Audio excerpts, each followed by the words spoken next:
ननद को ससुराल कैसे भगाए? क्या बात कर रही है भाभी? कुछ नहीं गुड्डू, सांप सांप सांप। कहाँ है सांप? डंडा है। कोई सस्ता नशा करके बैठी है क्या? भाग गया होगा, अभी तो मेरे सामने ही बैठा था। सब समझती हूँ आपका डबल मीनिंग। मेरी खुशी आपसे देखी नहीं जाती ना? गुड्डू तुम तो बुरा मान गई। मेरी तो एक ही प्यारी ननद है। हाथ हटाइए भाभी, मुझे सब समझ आता है आपका पॉलिटिक्स। छोटी बच्ची नहीं हूँ मैं। गुड्डू वैसे तो ससुराल कब जा रही है? क्यों, यहाँ ठीक नहीं लग रही मैं आपको? लग तो रही हो, लेकिन शादी के बाद लड़कियां अपने ससुराल में ही अच्छी लगती हैं। अच्छा, मैं तो यही रहूंगी, मेरा घर है। कोई दिक्कत है आपको? अरे मैं तो इसलिए बोल रही थी कि ऐसे बारिश के मौसम में पति के साथ चाय पकौड़े खाने का मजा ही अलग है। तुमको याद नहीं आती उनकी? अरे ना भाभी, वहाँ तो बहुत गर्मी हो रही है और वैसे भी उन्हें चाय बनाना आता ही नहीं है। सत्यानाश कर देते हैं जब भी चाय बनाते हैं। मुझे तो आपके हाथों की चाय पसंद है भाभी। जाइए कप बना के लाइए।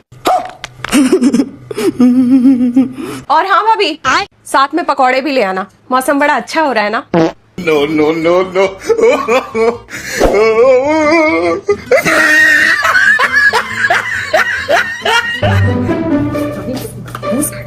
ये चेहरे के तोते क्यों उड़े हुए हैं भाभी?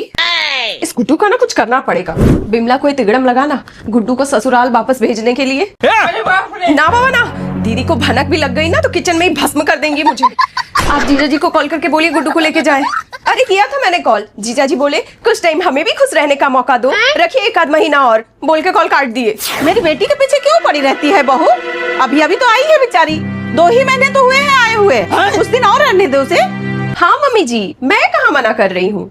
मैं तो बस ये बोल रही हूँ कि मेरी मम्मी भी बुला रही है मायके 2 हफ्ते के लिए, तो सोच रही हूँ कल ही निकल जाऊँ। कहाँ जा रही है? अब यहाँ घर का काम कौन करेगा? 2 महीने रुक जा, गुड्डू जब चले जाएगी तब चले जाना। मम्मी जी आप ही कर लीजिएगा काम, 2 ही हफ्तों की तो बात है। मायके जाने के लिए मना थोड़ी है बहू, पर तुम्हारा मायका गांव देहात में है। इतनी गर्मी में ना तबीयत खराब हो जाएगी वहाँ। बहुत दिन हो गए मम्मी घर गए हुए, घर की बहुत याद आ रही है।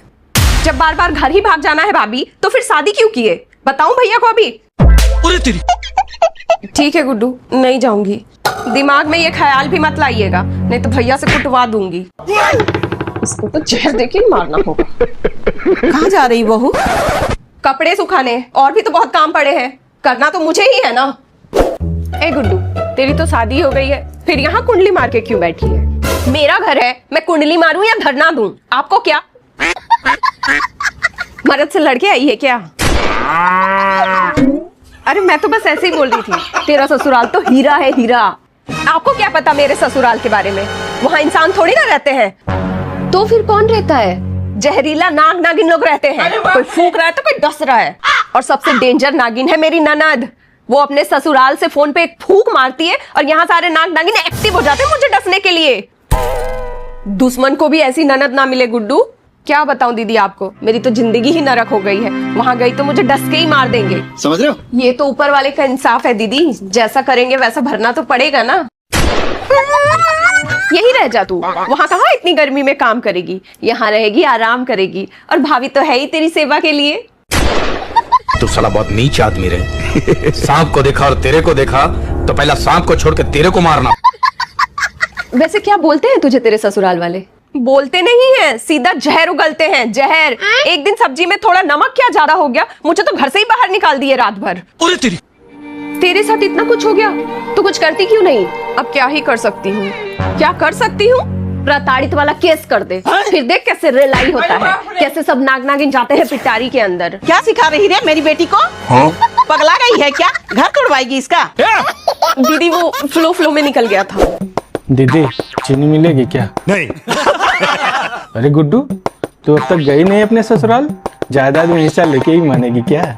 आपको ज्यादा चिंता हो रही है तो आप ही चले जाओ। देखा दीदी कैसी जुबान चल रही है इसकी। मैं तो कहता हूँ विदा करो इसको। लड़कियां मायके में ज्यादा दिन अच्छी नहीं लगती। कब तक दामाद जी खिचड़ी खा के काम चलाएंगे? तो चाचा आप क्यों नहीं जाते चाची को लेने? वो भी तो 6 महीने से मायके में बैठी है।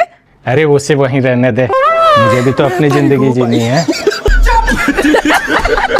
बहुत सुकून है दीदी, जब से गई है मेरे कान के पर्दे सलामत है। यही तो मैं कब से समझा रही हूँ चाचा जी, दामाद जी कब तक अकेले रहेंगे? आखिर इसकी भी तो कुछ जिम्मेदारियां हैं। कौन सी जिम्मेदारी? वो तो अकेले मौज काट रहे हैं वहाँ। मौज तो काटेंगे ही, आफत जो चल गई है 2 महीने से। आप ही बताओ मम्मी, कैसे जाऊं मैं वहाँ? मेरी ननद 24 घंटे निगरानी रखती है मुझ पे, सीसीटीवी बन के। तू भी तो रो एजेंट बन के मूंग दल रही हमारी छाती पे। हमने कुछ कहा?